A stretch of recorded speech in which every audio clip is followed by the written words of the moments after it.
तर आगामी विधानसभा निवडणूक महाविकास आघाडी म्हणूनच आपल्याला लढायची आहे। काँग्रेस पक्षाच्या बैठकीमध्ये वरिष्ठांच्या राज्यातील नेत्यांना ह्या सूचना ज्या आहेत त्या पाहायला मिळत आहेत। निवडणुकीत कोणते मुद्दे घेऊन जाता येईल यावर ही बैठकीत चर्चा झालेली आहे।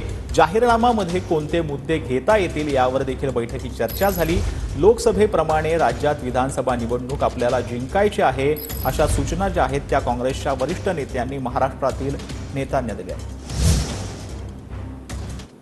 महाराष्ट्रामध्ये आम्ही निवडणुकीला पुढे जाऊ आणि महाराष्ट्रामध्ये जे ओबीसी मराठा वाद निर्माण करून आरक्षणाचे जे मुद्दे करून महाराष्ट्राला पेटवलं गेलं त्याला एकच पर्याय आहे, जातीनिहाय जनगणना, आर्थिक सामाजिक आणि शैक्षणिक जनगणना ही करायची भूमिका राहुल गांधीजींनी पूर्ण देशामध्ये मांडली।